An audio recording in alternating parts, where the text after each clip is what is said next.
नमस्कार। नई परख के राष्ट्रीय मुद्दा कार्यक्रम के साप्ताहिक संस्करण में आप सब लोगों का स्वागत है। हर हफ्ते की तरह ही हमारे साथ आनंद वर्धन जी और अभय जी हैं।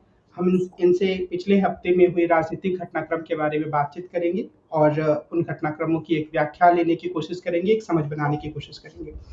आप दोनों लोगों का इस कार्यक्रम में स्वागत है। नमस्कार। एक चीज जो पिछले हफ्ते हुई राजनीतिक क्षेत्र में वो ये कि कांग्रेस ने अपना घोषणा पत्र जारी किया। पिछले 2-3 दिनों में उस पर काफ़ी चर्चा हो रही है और जो लोग थोड़े कांग्रेस को हमदर्दी की निगाह से देखते हैं या थोड़े निष्पक्ष किस्म के विश्लेषक हैं, उनका भी ये मानना है कि यह दस्तावेज काफ़ी मजबूत है और कई सारी महत्वपूर्ण बातें इसमें कही गई हैं। लेकिन कल प्रधानमंत्री ने और उनके दल के नेताओं ने इसकी तीखी आलोचना की। प्रधानमंत्री लगातार इसे मुस्लिम लीग के एक दस्तावेज या एक घोषणा पत्र के रूप में प्रस्तुत कर रहे हैं। आनंदवर्धन जी, मैं बातचीत की शुरुआत आपसे ही करूंगा। प्रधानमंत्री की इस दावे को आप किस रूप में देखते हैं? क्या शायद उनका इशारा जाति जनगणना के रूप में की तरफ है या सच्चर कमेटी की तरफ? वो कह रहे हैं कि हर पेज पर ही ये तो मुस्लिम लीग का दस्तावेज नजर आता है। आपकी क्या नहीं, टिप्पणी है? वो कह रहे हैं कि हर पन्ने पर भारत के टुकड़े करने की बू आ रही है। जैसे ये लोग तो ये तो जजमेंट पास करते हैं ना, ये विवेचना नहीं करते हैं। जेएनयू जो है वो टुकड़े टुकड़े गैंग का मतलब, ये आपने एक जुमला दे दिया, अब पूरा देश उसको, आपका पूरी टीम लेके उसको दौड़ पड़ेगी। मेरे लिए किसी भी मैनिफेस्टो को, वो अच्छा था या बुरा था वो एक अलग विश्लेषण है, उस पर अलग से बात कर लेंगे। लेकिन मुख्य बात यह है कि किसी भी पार्टी का कोई मैनिफेस्टो हो, उसको गुण और दोष के आधार पे बात करनी चाहिए। हर चीज को आप ये हिंदू मुस्लिम, इंडिया पाकिस्तान, इस वाली जो बाइनरी में लाने की कोशिश करते हैं और आपको लगता है कि ये सक्सेसफुल बाइनरी है, मुझे लगता है कि अब आप वो नकाब अब हट गया है, अब लोग आपको समझने लगे हैं। क्योंकि किसी के मैनिफेस्टो को ये कह देना कि इसमें मुस्लिम लीग की स्टैंप है, और किसी नक्शे को भी ये कह देना कि हर पेज पे इस पे देश के टुकड़े करने की बात है। और फिर वो कह रहे हैं कि पूरा देश एक स्वर में कह रहा है कि कांग्रेस जिसने स्वतंत्रता संग्राम का वो लड़ा था वो मर चुकी है। तो कांग्रेस खुद भी कहती है, कांग्रेस के लोग कई जगह ओपनली कह चुके हैं कि भाई अगर वो कांग्रेस रहती तो क्या कभी हिम्मत होती आरएसएस वालों को इसमें घुस के आज देश को चलाने की। मैं ये बात इसलिए कह रहा हूं कि एक अभी 1 घंटा पहले मेरे मतलब मैं किसी को देख रहा था, और नाम भी मैं बता दूं, प्रेम कुमार जी हैं, अच्छा बोलते हैं। वहां पे किसी ने कहा कि साहब ये जो 2 चीजें कही गई, एक तो ये कहा गया कि ये जो कांग्रेस का मैनिफेस्टो है ये बिल्कुल तीर निशाने पे लगा है, और इसका कोई जवाब नहीं है बीजेपी के पास। मतलब इसका भाई आप अच्छे लेख का जवाब, अभय जी कोई बहुत अच्छा लेख लिखें जिसमें ये कहें कि ये ऑरेंज रंग की सदरी टी शर्ट पहनना ही सबसे अच्छा विद्वान व्यक्ति है, तो उसका जवाब मैं दूंगा कि भाई हरे रंग के क्या क्या फायदे हैं और उसका कैसे। उसका जवाब मैं पागलों की तरह कोई इधर उधर थोड़ा ही देने लगूंगा। मैं ये बात को इसलिए कह रहा हूं कि उन्होंने एक चीज कही कि एक कुछ लोग कह रहे हैं कि भाई उनके डर का द्योतक है, वो डर गई है। उन्होंने कहा कि जब जर्मनी में गैस चेंबर बनाए जा रहे थे तो क्या हिटलर डर गया था? वो डराने की कोशिश भी हो रही। और मैं इस बात को इसलिए कह रहा हूं कि ये थोड़ा आउट ऑफ कंटेक्स्ट है। बोलता हिंदुस्तान नाम का एक चैनल है, उस चैनल ने हो सकता है कुछ किया हो, हम लोग भी कई, मतलब मैं कई बार नहीं बोलूंगा, लेकिन आपसे 5 7 10 बार यूट्यूब से आता है भाई दिस इज नॉट पब्लिशेबल, हम उसका रिव्यू डालते हैं, और अब तक 100 में से 99 बार हमारा रिव्यू अपहेल्ड हुआ है। 100 में से 99 बार, एक आध बार कभी अगर नहीं हुआ होगा, पर हमारे जितने मैनुअल रिव्यू हैं हमने उसमें बात की, उन्होंने अपहेल्ड किया। बोलता हिंदुस्तान को यूट्यूब से चिट्ठी आई है कि आपका चैनल रात में 1 बजे बंद कर दिया गया।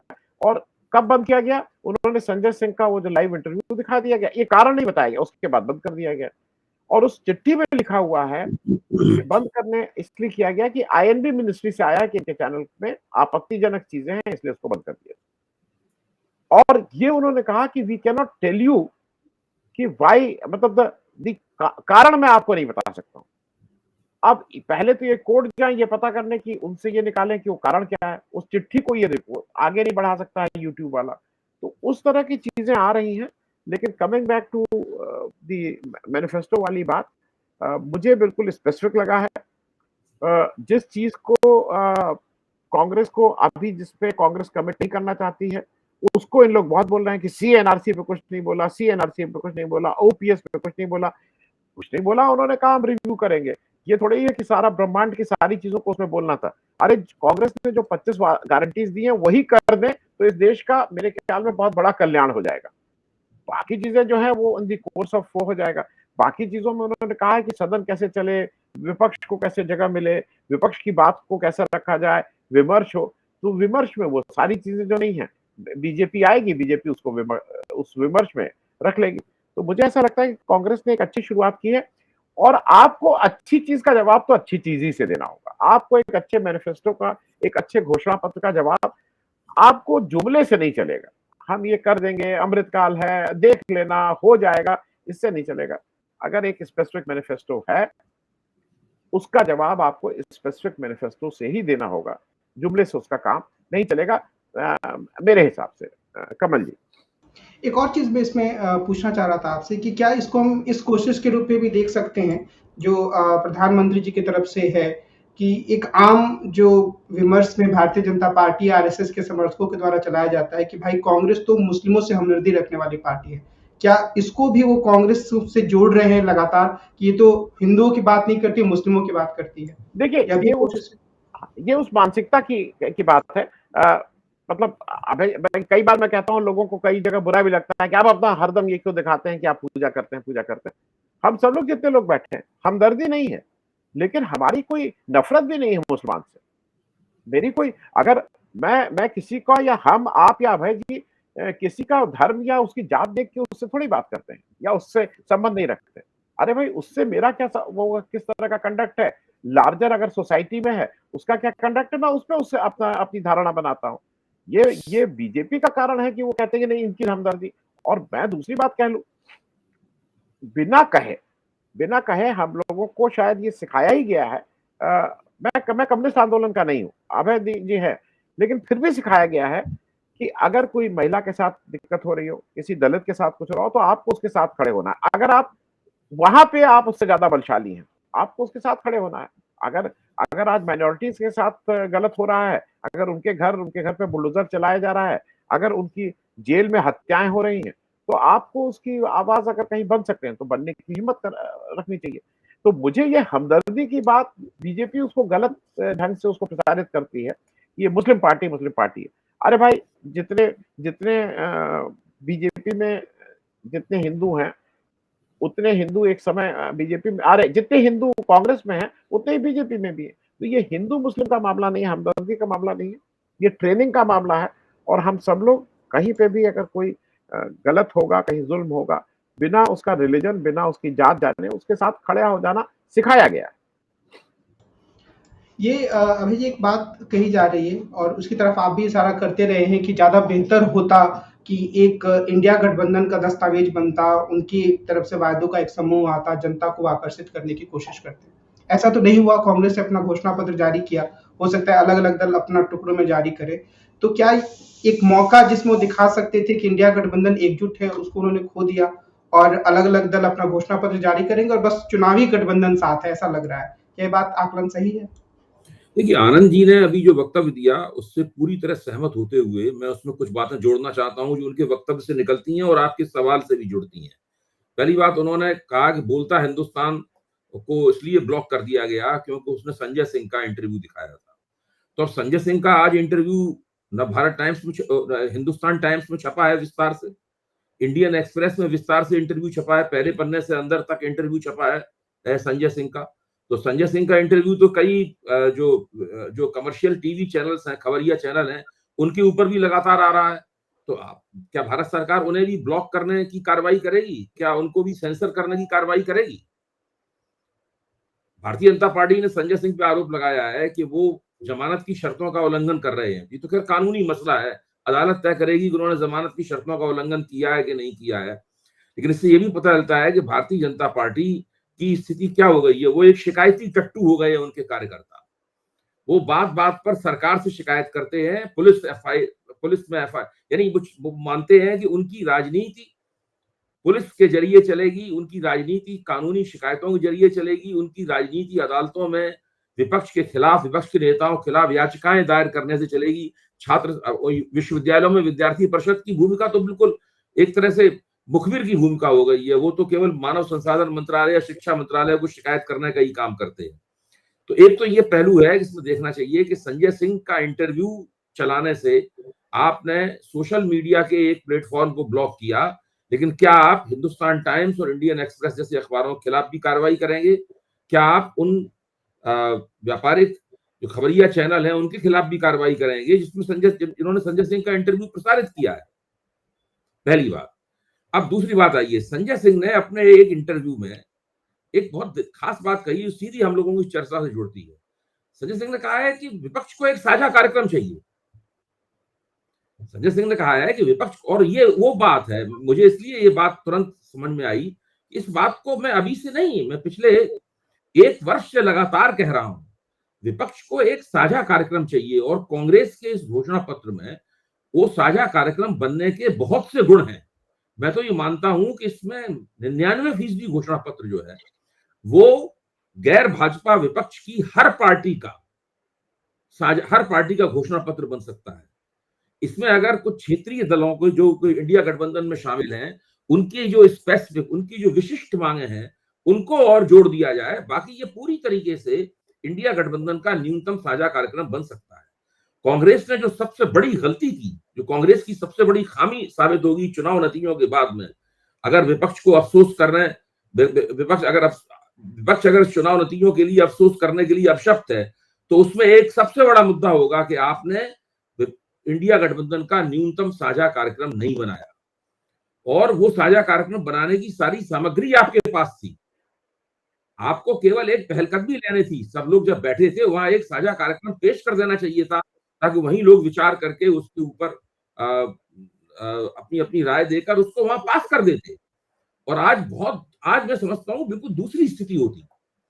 देखिए, चुनाव शुरू हो चुका है, बिल्कुल शुरुआती दौर है, और इस दौर में कहीं से भी ये नहीं लग रहा है कि भारतीय जनता पार्टी बहुत आसानी के साथ में इस चुनाव को जीत लेगी। भारतीय जनता पार्टी आगे है, नरेंद्र मोदी के बराबर की शख्सियत विपक्ष के पास नहीं है, और लोग, आम मतदाता लोकसभा के चुनाव में राजनीतिक स्थिरता के बारे में सोचते हैं। उनके दिमाग में एक सवाल होता है कि कौन सी पार्टी इस देश को राजनीतिक स्थिरता दे पाएगी। इस मामले में भारतीय जनता पार्टी का हाथ विपक्ष के हाथ से ज्यादा भारी है, इसमें कोई शक की बात नहीं। लेकिन ये तो इसीलिए है ना कि विपक्ष ने अपना तंबू भाजपा के तंबू के मुकाबले ठीक से नहीं गाड़ा। विपक्षी एकता है, उतनी नहीं है जितनी हमें उम्मीद थी।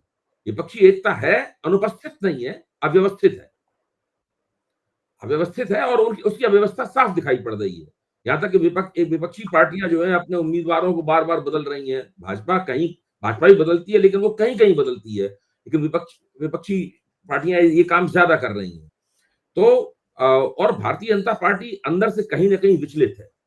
अभी एक राष्ट्रीय स्वयंसेवक संघ, कथाकथित रूप से राष्ट्रीय स्वयंसेवक संघ द्वारा किया गया एक सर्वेक्षण चुनाव के बाजार में गर्म है, जिसमें तकरीबन 225 के करीब ये 214-15 सीटें ही केवल भारतीय जनता पार्टी को दी गई हैं। कई जगहों पर भारतीय जनता पार्टी को बड़ा नुकसान कई प्रदेशों में दिखाया गया है। मेरे ख्याल से उत्तर प्रदेश को छोड़कर बाकी सभी जगहों पर भाजपा उस सर्वे के मुताबिक नुकसान में है।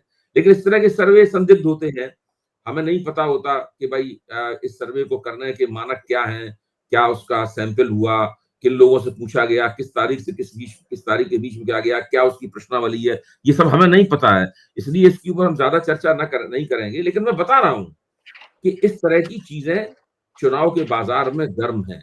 भारतीय जनता पार्टी के लिए काफी कुछ ठीक है, लेकिन सब कुछ ठीक नहीं है।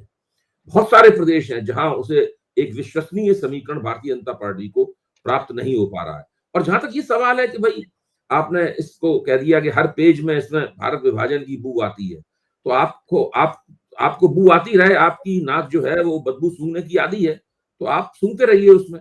मेरा मानना यह है कि ये मुद्दतों बाद, मैं कह रहा हूं 1990 के बाद, जब भारत में ग्लोबलाइजेशन की शुरुआत हुई थी और जो कांग्रेस सरकार ने ही शुरुआत की थी, उसके बाद पहली बार केंद्र में सत्ता की दावेदार एक पार्टी ने, जो देश के ऊपर 60 साल हुकूमत कर चुकी है, उसने कहा है कि हमने ये वायदे किए हैं और इन वायदों को पूरा करने के लिए हम एक नव संकल्प इकोनॉमिक पॉलिसी लाएंगे। यानी पहली बार आर्थिक नीति में तब्दीली करने की बात कही गई है। कांग्रेस जानती है कि वो इन वायदों को पूरा ही नहीं कर सकती अगर आर्थिक नीति में तब्दीली नहीं करेगी। अगर आर्थिक नीति वैसी ही चलती रही जैसी उसने खुद बनाई थी और भारतीय जनता पार्टी ने जारी रखी है, तो इनमें से कोई वायदा पूरा नहीं हो पाएगा।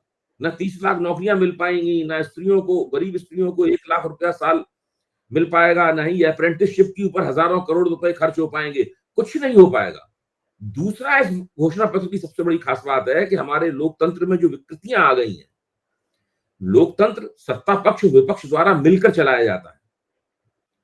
सत्ता, वो मुख्य तौर पर सत्ता का ताबेदार नहीं होता है लोकतंत्र, क्योंकि लोकतंत्र को सत्ता का ताबेदार बना दिया गया है और इसको सत्ता का ताबेदार बनाने में कांग्रेस की भी भूमिका है। इंदिरा गांधी के जमाने से कांग्रेस में वो प्रक्रियाएं चलती रही जिससे लोकतंत्र सत्ता का ताबेदार हो गया और नरेंद्र मोदी ने उसको चरम तक पहुंचा दिया। कांग्रेस ने पहली बार लोकतांत्रिक प्रक्रियाओं में, लोकतांत्रिक संस्थाओं के कामकाज में, सदन में, पार्टियों में, दल बदल के सवाल पर, इन सब सवालों के ऊपर बहुत ही सकारात्मक किस्म के वायदे किए हैं और कहा कि हम आएंगे तो इन चीजों को दुरुस्त करेंगे। इसलिए एक बेहतरीन घोषणा पत्र है। भारतीय जनता पार्टी के सामने एक बहुत बड़ी चुनौती की तरह खड़ा हुआ है। भारतीय जनता पार्टी को इसका जवाब देने के लिए फिक्रेबाजी और लफाजी छोड़कर इसके मुकाबले का घोषणा पत्र पेश करना होगा। देखिए, ये चुनाव घोषणा पत्र केंद्रित होने जा रहा है। मैं इस बात को रेखांकित करना चाहता हूं कि आनंद जी भी इसके ऊपर कुछ कहें। ये चुनाव पिछले चुनाव की तरह पुलवामा और बालाकोट स्ट्राइक का साया इसके ऊपर नहीं है। इस चुनाव में भारत के प्रबुद्ध मतदाता, जिनकी संख्या 15 से 20-25% तक होती है, हर निर्वाचन क्षेत्र में उनकी संख्या अलग अलग होती है, वे घोषणा पत्रों पर और वायदों पर और सरकार के गवर्नेंस वाले परफॉर्मेंस के ऊपर गौर करके वोट करेंगे। ये घोषणा पत्र केंद्रित चुनाव होने के लिए जा रहा है। ये बात सही है कि जब दो पार्टियां एक से वायदे करती हैं थोड़े बहुत फर्क के साथ में, तो फिर जनता ये निर्णय करती है कि वो किसके वायदे पर भरोसा करेंगे। तो हो सकता है कि उसमें वो भरोसा करने में विपक्ष इसलिए पीछे छूट जाए क्योंकि विपक्ष चुनाव जीतने का माहौल विपक्ष ने अपने लिए अभी तक नहीं बनाया है। लेकिन अभी चुनाव की शुरुआत है, कुछ भी हो सकता है बीच में। आप आनंद जी, अभय जी की बात पे टिप्पणी करेंगे, लेकिन मैं एक सवाल भी जोड़ देना चाहूंगा इस पर कि क्या जो संजय सिंह जेल से रिहा हुए हैं, वो विपक्ष की राजनीति के हिसाब से या आम आदमी पार्टी की राजनीति के हिसाब से एक बहुत टर्निंग पॉइंट जैसा कदम है, या फिर इसे हम एक सामान्य से कदम के रूप में देखें जिसका कि बहुत जो नैरेटिव बन चुका है दिल्ली में भी और अन्य जगहों पर, उस पर कोई खास प्रभाव नहीं पड़ेगा? आप इसको कैसे देखते हैं? मैं संजय सिंह पे बाद में आऊं, पहले मैं एक दो चीजें इसलिए कह दूं क्योंकि मोदी जी क्या क्या कह रहे हैं। मोदी जी ने कल का दिन चुना, मोदी जी ने अजमेर और सहारनपुर में ये सारा मंदिर अंदर की बात की। और अबे भाई, अगर आप उसको वक्तव्य को देखिए, मतलब कभी कभी मुझे होता है क्या हो गया है इस देश के प्रधानमंत्री को। वो केवल एक बात करते रहे कि कांग्रेस का कोई आदमी रामलला के दर्शन के लिए नहीं आया, कांग्रेस ने शक्ति के विरुद्ध वक्तव्य दिया, कांग्रेस ने जो रामलला का दर्शन करने उस दिन आया तो उसको 6 साल के लिए निकाल दिया, अब रामनवमी आ रही है तो राम जी बताएंगे। और यहीं पे नहीं, वो अपने को कलिक अवतार मानते मानते उन्होंने पुष्कर में जब वो पहुंचे तो पुष्कर में उन्होंने कहा कि मैं वहां आया हूं, 6 अप्रैल को बीजेपी फॉर्म हुई थी, ब्रह्मा जी ने जहां से नियंता, उन्होंने वर्ड यूज किया, नियंता और निर्माता थे इस सृष्टि के और उसके, तो बीजेपी भी अब नियंता और निर्माता है नए भारत की। मतलब वो अपने को कहीं ना कहीं ब्रह्मा जी के अगल बगल, उनका बस चले तो ब्रह्मा जी को ढकेल के उसी पे बैठ जाए, लेकिन वो उसके अगल बगल अपनी कुर्सी ठीक कर रहे हैं। मतलब वो नियंता और निर्माता भारत के हो रहे हैं। ये बात मैं इसलिए कह रहा हूं कि कांग्रेस की तरफ से एक और पहल हुई है अभय जी, जिसको मैंने देखा वो बहुत सटल हुई है। मैं संजय सिंह जी की बात पे एक और अपने हिसाब से कह लूं, कांग्रेस ने इस घोषणा पत्र को शायद बहुत सीरियसली लिया है। और मैं 2004 में सोनिया गांधी ने उस शाइनिंग इंडिया के जो शाइन था उसको तो हटा के कांग्रेस की सरकार लाने में उनके नेतृत्व में आई थी। वो बात उनसे कोई और ले नहीं सकता है। अगर उस समय कांग्रेस 145 सीट लाई थी तो उसमें केवल और केवल सोनिया गांधी का हाथ था। लेकिन सोनिया गांधी ने पिछले 20-22 साल में, मेरी समझ में, उन्होंने इस भारतीय राजनीति में अपने को स्टैब्लिश किया है। उनको एक धैर्यवान, एक सूझबूझ वाली महिला के रूप में उनका हर व्यक्ति से, ऑपोजिशन के हर व्यक्ति से उनका व्यक्तिगत संपर्क है, फोन पे उठा के बात कर सकती हैं। और ऐसा माना जाता है, ऐसा कहा जाता है, मुझे व्यक्तिगत तो नहीं मालूम, कि जो देश के सबसे मुश्किल विपक्षी नेता हैं, वो जिसमें मायावती जी भी आती हैं, कि उनसे भी वो फोन पे बात कर लें तो उनकी बात टालेंगे नहीं, इस तरह से लोग कहते हैं। वो भी मैदान में उतर गई। उनकी तबीयत नहीं ठीक है, लेकिन वो पहुंची जयपुर, और जयपुर में सोनिया गांधी की प्रेजेंस होने से ही बहुत कुछ चीजें अपने आप कही जाती हैं। इस मैनिफेस्टो को वो आखिरी लोगों तक पहुंचाने की बार-बार कोशिश कर रहे हैं। राहुल गांधी तेलंगाना में शाम को कर रहे थे। अब मैं आ जाऊं कमल जी आपकी संजय सिंह जी की बात पे।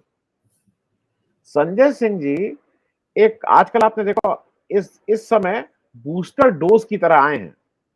ऑपोजिट आम आदमी पार्टी का तो जो होगा होगा, वो तो बीमारी, जैसे कभी-कभी स्टेरॉइड लगता है। स्टेरॉइड लगता है, मान ली कोई पुरानी बीमारी हो जाए, फोड़ा हो जाए, उस फोड़े के साथ-साथ स्टेरॉइड जो पूरे शरीर की बाकी व्याधियों को भी ठीक कर देता है।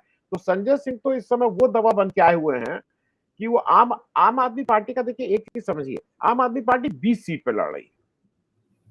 4 दिल्ली, 13 पंजाब, 2 गुजरात, 1 हरियाणा। तो उसकी मारक क्षमता 20 से ज्यादा है। और आज उनका स्टेटमेंट भी आ गया है कि अब मैं उत्तर प्रदेश का भी दौरा करूंगा। संजय सिंह जिस जगह से आते हैं, उसके 4, 5, 6 अगल बगल के जो जिले हैं, उस पे बिना जेल गए भी उनका एक अपना वो था। उन्होंने वहां बहुत काम किया है। इन लोग बहुत सालों से काम कर रहे थे, आज से नहीं कर रहे हैं, पिछले 30-35 साल से। उस डिटेल में मैं नहीं जा रहा हूँ। ये थे इनके एक सहयोगी पुराने हुआ करते थे, अनिल सांडा जी थे। ये सब लोग बहुत दिनों तक वहां काम करते रहे। तो वहां पे अगर ये बिना इस जेल यात्रा के भी अगर जाते हैं तो कुछ ना कुछ फर्क डाल देते। लेकिन जेल यात्रा के बाद इसका जो टोटल पुण्य है, टोटल, वो उत्तर प्रदेश में आम आदमी पार्टी को नहीं मिलेगा, वो केवल इंडिया और इंडिया गठबंधन को मिलेगा। तो अब ये तो इंडिया गठबंधन के ऊपर अखिलेश यादव जी और कांग्रेस का जो वहां का नेतृत्व है उत्तर प्रदेश का, ये उसके ऊपर है कि संजय सिंह जी को सिक्का वो कितना इस्तेमाल करके बीजेपी की उस डूबती नैया में और कितने छेद करवा सकते हैं। क्योंकि वो जब आ रहे हैं तो वो बुरी तरह से बोल रहे हैं। अयोध्या में जो बेनकाब किया था उन्होंने, जब ये जो बंसल जी जो थे, जो जमीन की हेरा फेरी कर रहे थे, इधर उधर कर रहे थे, तो एक तो संजय सिंह जिनकी बात सबसे ज्यादा सुनी गई थी। तो मुझे ऐसा लगता है कि संजय सिंह का आना कम से कम इंडिया गठबंधन के लिए एक शुभ संकेत है। तो दिल्ली के बारे में अक्सर ये कहा जाता है आमतौर पर कि कम से कम 10-12 सालों का तो पैटर्न यही है कि विधानसभा चुनाव में आम आदमी पार्टी जीतती है। और अभय जी, मैं आपसे ये प्रश्न करना चाहूंगा, और लोकसभा चुनाव में तो भारतीय जनता पार्टी की ही तूती बोलती है। इन चुनाव में क्या आम आदमी पार्टी और कांग्रेस गठबंधन कुछ ऐसा प्रस्तुत करने में सफल हो पा रहा है जिससे भारतीय जनता पार्टी के लोकसभा चुनाव के इस वर्चस्व को चुनौती मिले, या जो कुछ भी फायदा होगा विधानसभा चुनाव में होगा? देखिए, एक जमाना था जब दिल्ली में शीला दीक्षित चुनाव जीतती थी और केंद्र में कांग्रेस पार्टी चुनाव जीतती थी। दिल्ली में शीला दीक्षित के नेतृत्व में चुनाव जीता जाता था और केंद्र में सोनिया गांधी या मनमोहन सिंह के नेतृत्व में चुनाव जीता जाता था। तो दिल्ली की जनता एक ही वक्त में एक ही पार्टी को लोकसभा विधानसभा दोनों जगह वोट देती थी। ये भी एक तथ्य है। ये आम आदमी पार्टी के उभार के बाद में, जब आम आदमी पार्टी ने दिल्ली में सिलसिलेवार विधानसभा चुनाव में कांग्रेस को और भारतीय जनता पार्टी को ध्वस्त करना शुरू किया, लेकिन लोकसभा चुनाव में उसका राष्ट्रीय राजनीति में कोई दावेदारी को वोटरों ने गंभीरता से नहीं लिया। वोटरों को हमेशा लगा कि भाई ये तो अगर इनको हम वोट दे भी देंगे, इनके 2-3-4 सांसद हम जिता भी देंगे, तो फिर ये क्या केंद्र में सरकार तो बनाएंगे नहीं। यहां तक कि ये केंद्र में ऐसी गठजोड़ सरकार भी नहीं बनाने की स्थिति में है, क्योंकि विपक्ष की एकता का इंडेक्स 0 था। 2014 में भी कुछ नहीं था। 2014 में तो कुछ होने का सवाल ही पैदा नहीं होता था, क्योंकि कांग्रेस इनकम्बेंट पार्टी थी, यानी कांग्रेस सत्ता में थी और एंटी इनकम्बेंसी का सामना कर रही थी। और 2019 में भी विपक्षी एकता कुछ थी नहीं, उसका कोई नक्शा वोटरों को दिखाई नहीं पड़ रहा था। इस बार है, और इस बार इंडिया गठबंधन दिल्ली के अंदर काफी, जितना हो सकता है उतनी ताकत से मौजूद है। भाई दिल्ली में इंडिया गठबंधन की 2 प्रमुख पार्टियां हैं, आम आदमी पार्टी और कांग्रेस पार्टी। दोनों ने आपस में गठजोड़ कर लिया है, 4 और 3 सीटें आपस में बांट ली हैं। और मुझे लगता है कि कुछ ऐसे निर्वाचन क्षेत्र हैं जहां से संकेत मिलना शुरू हो गए हैं कि वहां भारतीय जनता पार्टी ने जिन लोगों को टिकट दिया है उनकी चुनावी मुहिम शुरू होने से पहले ही भरभरा के बैठने जा रही है। कम से कम रामवीर सिंह विधूड़ी की जो कॉन्स्टिट्यूंसी है उसमें सही राम पहलवान ने उनका बिल्कुल जो आम आदमी पार्टी के उम्मीदवार हैं उनका धुआं हटा कर रखा है। इसी तरह महाबल मिश्रा वाली के निर्वाचन क्षेत्र में भी यही स्थिति है। तो मैं कहना ये चाहता हूं कि काफी आम आदमी पार्टी और कांग्रेस का जो गठजोड़ है दिल्ली में सशक्त चुनौती भारतीय जनता पार्टी को देगा और इस गठजोड़ के कारण ही भाजपा का माथा ठनका था। 7 में से 6 टिकट बदले हैं भाजपा ने। सारे हिंदुस्तान में टिकट बदलने के मामले में दिल्ली का प्रतिशत सबसे ज्यादा है। 7 में से 6 टिकट बदलना कोई छोटी मोटी बात नहीं है। इसका मतलब है कि भाजपा समझ रही थी कि अगर उसने टिकट नहीं बदले तो एक तो ये गठजोड़ होगा हमारे मुकाबले और दूसरे हमारे नाकारा सांसदों के खिलाफ जो एंटी इनकम्बेंसी है वो भी होगी। इसलिए उसने बेदर्दी के साथ टिकट बदल दिए। अब वैसे टिकट बदलने में होता ये है कि बहुत सारा भितरघात भी होता है सब जगहों पर। अगर कोई नेता, बहुत सारे लोग बुरा मान जाते हैं इस बात का उनका टिकट बदला गया और वो सारी समस्याएं भारतीय जनता पार्टी को झेलनी पड़ेंगी। भारतीय जनता पार्टी का जो स्थानीय संगठन है दिल्ली में वो गुजरात की तरह या उत्तर प्रदेश की तरह मजबूत नहीं है या मध्य प्रदेश की तरह मजबूत नहीं है। भाजपा में भारतीय जनता पार्टी का जनसंघ के जमाने का इतिहास जरूर पुराना है लेकिन उनका संगठन और उनका जनाधार पुराना पड़ चुका है। भाजपा का आला कमान उसका नवीकरण नहीं कर पाया है। उसके जनाधार पर आज भी जो पुराने किस्म के जो शरणार्थी पंजाबी तत्व हैं वो उसके जनाधार के ऊपर हावी हैं। दिल्ली के पुराने रहने वाले लोग हावी हैं। दिल्ली में जो नई जनता आई है जो कि बिहार के और उत्तर प्रदेश के लोग हैं, जो जिसने दिल्ली की जो जनसंख्या मूलक विन्यास है दिल्ली की जो डेमोग्राफी है उसको पूरी तरीके से कैप्चर कर लिया है और भारतीय जनता पार्टी उसको संबोधित कर पाने में संगठन के स्तर पर विफल रही है। इसी का खामियाजा उसे विधानसभा में उठाना पड़ता है और इस बार इसी का खामियाजा उसने नगर महापालिका के चुनाव में भी उठाया। तो भारतीय जनता पार्टी के सामने बड़ी चुनौती है ये। 2019 के आंकड़े कहते हैं कि भाजपा फिर से यहाँ सारी 7 सीटें जीत जाएगी लेकिन हर चुनाव अलग होता है। 2019 में परिस्थितियां ये नहीं थी जो आज है। आनंद जी, मैं आपसे उत्तर प्रदेश की राजनीति, खासतौर पे विपक्ष की स्थिति के बारे में एक प्रश्न करना चाह रहा हूँ। नैरेटिव तो या मीडिया के द्वारा जो तस्वीर बनाई जा रही है ऐसा है कि समाजवादी पार्टी काफी कंफ्यूज है, वो हर जगह अपने उम्मीदवारों को बदल रहे हैं। कांग्रेस में जो प्रमुख नेता हैं और उनके जो 2 प्रमुख क्षेत्र हैं अमेठी रायबरेली, वहां से उम्मीदवार नहीं ढूंढ पा रहे हैं। और विपक्ष की राजनीति में जो बहुजन समाज पार्टी थी, ऐसा लगता है कि उसका एकमात्र उद्देश्य रह गया कि नगीना सीट पर वो हार जाए जो आजाद हैं। तो कुल मिलाकर क्या विपक्ष की राजनीति काफी बिखरी हुई उत्तर प्रदेश में? मैं उसके पहले एक चीज और ऐड कर दूं। जब अभय जी ने कहा तो मैं देखने लगा कि मनोज तिवारी जी को, मैं ये सोच रहा था कि अब मनोज तिवारी जी को जो टिकट मिला है, मेरी उसमें अलग राय है, उनको क्यों टिकट मिला है। उनको एक हफ्ता पहले मैं उसको कई बार कहा हूँ, फिर बात लोगों को लगता है हल्की बात है। जिस तरह से वो दौड़ के खाना आना खिला रहे थे, मुझे लगता है उसका इनाम उनको दिया गया। ये वीडियो सबने देखा था, वो हाथ बांध के खड़े थे, मोदी जी अपना कुछ खाना नहीं, वो नाश्ता कर रहे थे। मैं एक चीज अभय जी और देख रहा था, मनोज तिवारी से ज्यादा वोटों से, सबसे ज्यादा वोट मार्जिन परवेश वर्मा जीते थे 5,78,000 वोट से। हंसराज जीते थे 5,53,000 वोट से। रमेश बिधूरी जीते थे 367 से। और मैं ये बात इसलिए कह रहा हूँ, मीनाक्षी, ये सारे लोग उनसे ज्यादा वोट से, गौतम गंभीर जीते थे, ये 5वें नंबर पे थे। तो कोई ये भी नहीं कि इन्होंने सबसे ज्यादा लंबी मार्जिन से जीते हो या वो हो। तो ये बिल्कुल दिखा रहा है कि दिल्ली में कुछ हो रहा है। दिल्ली की बात को एक और चीज में एक्सटेंड कर दूं, जो मुझे ठीक लग रहा है कि आम आदमी पार्टी और कांग्रेस आमने सामने पंजाब में लड़ रही है, लेकिन आपने एक वक्तव्य भी देखा जिसमें आपको लगे कि ये एक दूसरे के, मुझे ऐसा लगता है कि केवल मतभेद दूर नहीं हुआ है, मनभेद भी दूर हो गया है, जिसमें एक बहुत बड़ा काम केजरीवाल जी की गिरफ्तारी हुई है। वहां से मुझे लगता है वो ट्रिगर हुआ है कि जहां से कांग्रेस को के दिल्ली के नेताओं को भी ये लगा कि इस समय सारे मन की बातें, अगर मन साफ से नहीं लड़ोगे तो ना तुम जीतोगे ना आम आदमी पार्टी जीतेगा, तो शायद वो मनभेद भी खत्म हो गया। हैविंग सेड दैट, अब मैं उत्तर प्रदेश में आ जाऊं। उत्तर प्रदेश में मैं अभी भी मान रहा हूं कि अमेठी और रायबरेली स्ट्रेटेजिकली, जो मेरा अपना अंदाज है उसके हिसाब से, वायनाड में 26 अप्रैल को जब चुनाव वोट पड़ जाएगा, अमेठी में 3 मई तक नॉमिनेशन होना है, उसके बाद ही राहुल गांधी का अनाउंसमेंट होगा। ये मेरा गेस नहीं कहूंगा, मेरी एनालिसिस है। उससे पहले उसके बहुत से कारण है कि वो क्यों नहीं उनको पहले अनाउंस करना चाहिए। हम और अभय जी इस पे बात भी कर चुके हैं। और वो भाई it is Rahul Gandhi call. उसमें बीच में नुकसान जरूर हो रहा है कि रॉबर्ट वाड्रा जी अब एक अनगाइडेड मिसाइल की तरह उनको ऑपोजिशन के जितने चैनल हैं सब लोक लिए हैं और हर जगह वो जा जाके अब इंटरव्यू देने के लिए तत्पर है। दूसरा, एक जैसे ऐसा नहीं है कांग्रेस और समाजवादी पार्टी में, जैसे प्रयागराज में रेवती रमन सिंह जी के लड़के उज्ज्वल विक्रम जा रहे हैं, जो पहले दिन से यह है कि वो भारी कैंडिडेट रहेंगे। वो ऐसा नहीं होगा कि ऑल्सो रैन। आज की तारीख में चूंकि कांग्रेस की तरफ से अभी अनाउंस नहीं हुआ, हमारे बीजेपी की तरफ से अनाउंस नहीं हुआ है, लेकिन मुझे ऐसा लगता है कि वो अच्छी फाइट में रहेंगे और जीतने की स्थिति में। उज्ज्वल रमन सिंह उनके लड़के जो पुराने नाम है, कोई ऐसा भी नहीं है कि नए मंत्री रहे हैं उत्तर प्रदेश में। मैं अब मायावती जी का मुझे अभी भी नहीं समझ में आ रहा।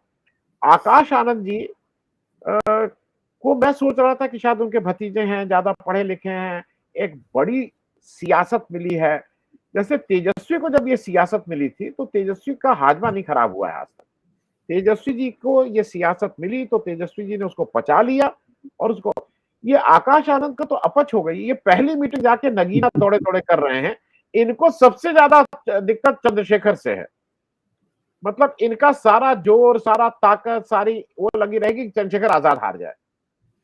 आप आकाश आनंद जी आप कुछ कर लीजिए, चंद्रशेखर आजाद से के बहुत सी पॉलिटिक्स के हम लोग उसको नहीं मानते हैं, ठीक है, जिस ढंग की पॉलिटिक्स, लेकिन आप में और चंद्रशेखर आजाद में कोई, रावण में कोई कंपैरिजन नहीं है। आप केवल, आपके पास अगर मायावती जी का वो हटा दिया जाए तो आप प्रधानी का इलेक्शन, आप पहले कोई इलेक्शन तो जीत के दिखाइए। तो ये केवल अपनी बुआ के दम पे आके यहाँ बड़ी बड़ी डींगे मारने का कोई मतलब नहीं है। चंद्रशेखर आजाद रावण ने, मैं उनसे उनके उनके मत से एक मत न होते हुए भी वो ग्राउंड पे काम करते हैं। उस आवाज के लिए सब जगह जाके खड़े हुए दिखाई पड़ते हैं। और मैं ईस्टर्न यूपी के कम से कम 10 जिलों में बता सकता हूं जहां पे उनकी भीम आर्मी के वर्कर्स हैं, एक्टिव हैं।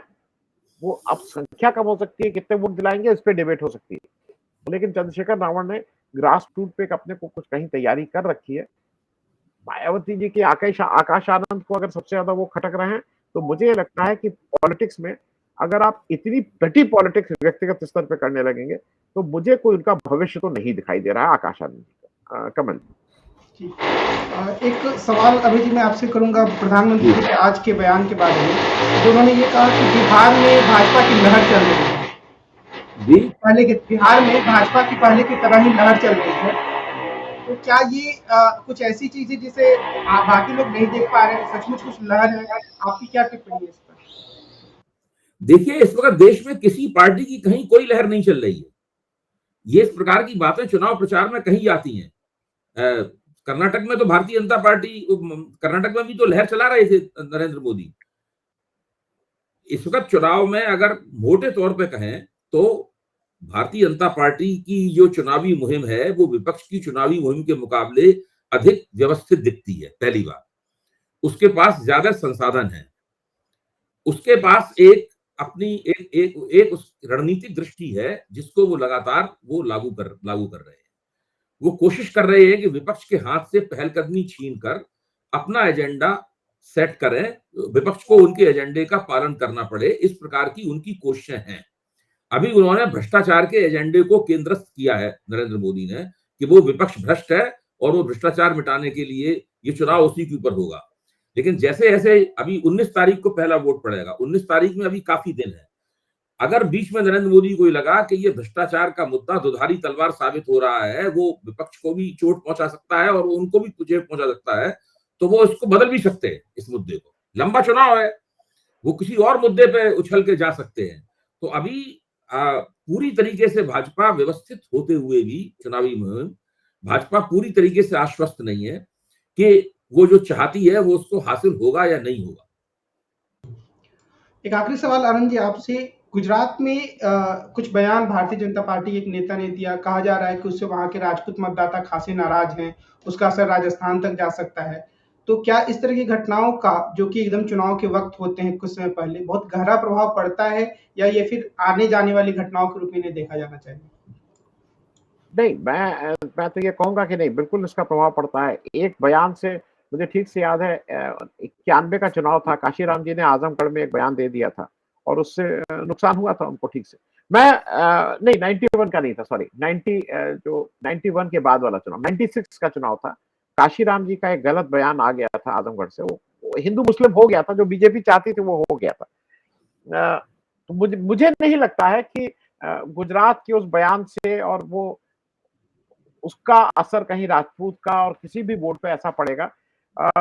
लेकिन मैं एक चीज और कहूंगा, एक तो राजपूत और ब्राह्मण की एक चीज समझ लिए कमल जी, ये दो ऐसे अपर कास्ट हैं जो अपना एक नेता नहीं मानते। कौन कौन राजपूत दूसरे राजपूत को अपने से वो मानेगा? कौन ब्राह्मण कहेगा कि ये ब्राह्मण जी मेरे नेता हैं? वो एक जिले में भी आपको, आप इन दो कास्ट को देख लीजिए, इन दो कास्ट में आपको एक नेता नहीं दिखेगा। मैं इसलिए कह रहा हूं क्योंकि नहीं, और इसका कारण जो मुझे लगता है अभय जी बेहतर समझा सकेंगे कि सामाजिक रूप से ये लोग थोड़े समाज के बड़े वर्ग में रहे हैं, ये तो इनको इसकी बहुत परवाह नहीं होती। लेकिन जो जो दलित है उसमें एक वॉइस है, उसकी आवाज पे पूरा दलित इकट्ठा हो जाएगा। ये अपना कभी महाराणा प्रताप करते रहेंगे क्या? मैं महाराणा प्रताप टाइप की कुछ एजेंसी में आज तक नहीं गया हूं, मैंने कहा ये कौन सा काम है भाई? तो ये कोई कोई अपना लोग हैं, कहीं किसी का पैसा आ जाता है बंबई में जाके पैसा वो कर लेते हैं, तो यहाँ आके कभी महाराणा प्रताप जयंती, कभी राणा प्रताप जयंती, यही सब करने लगते हैं। मैं बिहार पे एक दो चीजें ऐड कर दूं। बिहार में जो मुझे लग रहा है कि एक एक फैक्ट था कि बिहार के एवरेज जो मेरे दोस्त मित्र थे, उनको नीतीश कुमार जी के बनने से थोड़ा प्राइड लगता था। उनको लगता था एक पढ़ा लिखा आदमी है जो मेरा नेतृत्व कर रहा है। तो मैं बिहार में लालू जी को वो थोड़ा जोकर वाला एक वो था, मैं पॉलिटिकल उसकी बात नहीं कर रहा, मैं जनरल उनकी। तेजस्वी ने आके उस प्राइड को कहीं ना कहीं अपनी तरफ खींचा है। अब लोगों को लगता है कि नहीं, राष्ट्रीय राजनीति में एक एक ऐसा व्यक्ति आया है जिसके पास एक दृष्टि है और उसकी सुनी जाती है। मुकेश साहनी का एनडीए गठबंधन छोड़ के इंडिया में आना एक इंपॉर्टेंट लैंडमार्क है, क्योंकि झंझारपुर जहां से वो खुद लड़ेंगे, गोपालगंज का जो इलाका है, जो गोरखपुर देवरिया से लगता हुआ ये सब इलाका है, वहां पे जो जिस जात से वो आते हैं उनकी एक बड़ी तादाद है, मतलब निषाद और मल्लाह की एक बड़ी तादाद है, तो वो कहीं ना कहीं होगा। और एक अंतिम बात कह के खत्म करूंगा, सुशील मोदी जी का एन चुनाव से पहले ये कह दें, मतलब उनकी तबियत खराब है, ईश्वर करे भाई उनकी तबियत ठीक हो, लेकिन इस पूरे उसमें बिहार में बीजेपी का जो सबसे पुराना आदमी वो सुशील मोदी थे। और अगर सुशील मोदी अपने को इलेक्शन से अलग कर रहे हैं, कितना प्रभाव पड़ेगा ये मुझे नहीं मालूम, लेकिन प्रभाव जरूर पड़ेगा, ऐसा मुझे लगता है। कमेंट थोड़ा कंस्ट्रक्शन का काम चल रहे से शायद आवाज में दिक्कत है, पर आज की बातचीत को एक छोटी सी बात मैं बीच में और कहना चाहूंगा। देखिए, इस चुनाव में एक और बात निकल कर सामने आ रही है, पिछले चुनाव में भी थी। जब मोदी जी ने अपना लोकसभा का कैरियर शुरू किया, यानी 2014 का चुनाव लड़ना शुरू किया, तो उस वक्त वो एक डायलॉग बोलते थे मंच से कि आप कमल पर निशान, कमल पर बटन दबाइए, आपका वोट सीधे मुझे मिलेगा। अच्छा, ये प्रवृत्ति इस चुनाव तक आते आते अपने सारे अतिरेकों को पार कर गई है। अब सब कुछ मोदी है।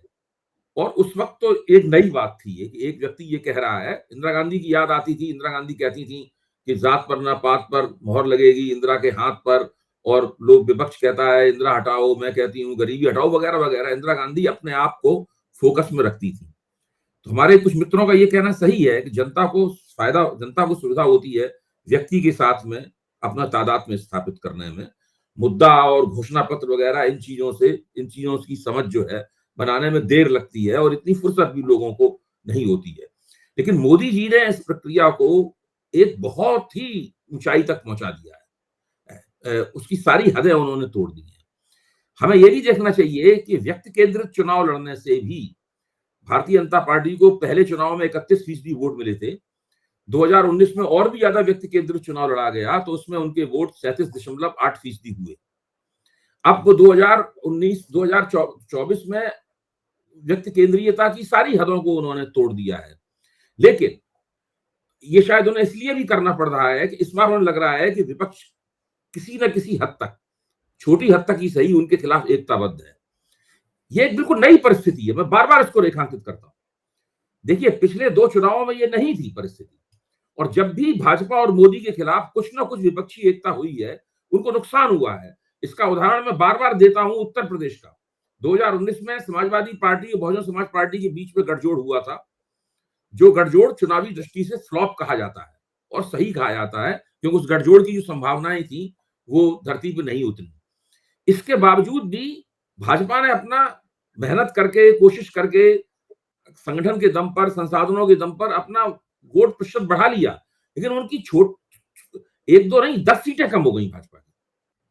यानी एक फ्लॉप गठजोड़ ने अपने संख्यात्मक योगफल के कारण भाजपा की वोट बढ़ गए, लेकिन उनकी सीटों की संख्या कम हो गई। देखिए, ये एक ऐसा उदाहरण है जो बार बार भारतीय जनता पार्टी और नरेंद्र मोदी की रीढ़ की हड्डी में ठंडी लहर दौड़ा देता है कि अगर विपक्ष ने कहीं भी प्रभावी एकता कर ली तो उनका भविष्य, उनका चुनावी भविष्य, उनकी सरकार का भविष्य खतरे में है। मैं इसी जगह चाहता हूं कि अगर आनंद जी इस पर कुछ कहना चाहें तो जरूर कहें।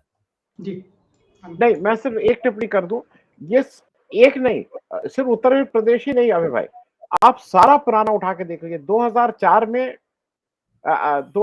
में कांग्रेस का वोट प्रतिशत और 2009 में कांग्रेस का वोट प्रतिशत, गिरावट आई, सीटें बढ़ गई थी। लेकिन और ये मैं सारी इसलिए कह रहा हूं कि जितना डिवाइडेड हो रहेगा, जो भी रूलिंग पार्टी रहती है उसका हरदम फायदा रहेगा और वो सब पे लागू होता है। तो इसीलिए आज ममता बनर्जी जी भी वेस्ट बंगाल में इस एक्सपेरिमेंट को कर रही हैं। वो चाहती हैं कि मेरे सामने एक विभाजित विपक्ष आए और उस विभाजित विपक्ष में कांग्रेस भी हो, सब कम्युनिस्ट भी हो, भाजपा भी है। और वो जो गैम्बल कर रही है, मैं कह रहा हूँ जुआ खेल रही हैं, वो उस जुए को इसलिए खेल रहे हैं कि उनको ये लगता है कि उनकी गणित के हिसाब से उनको सीटों का फायदा होगा।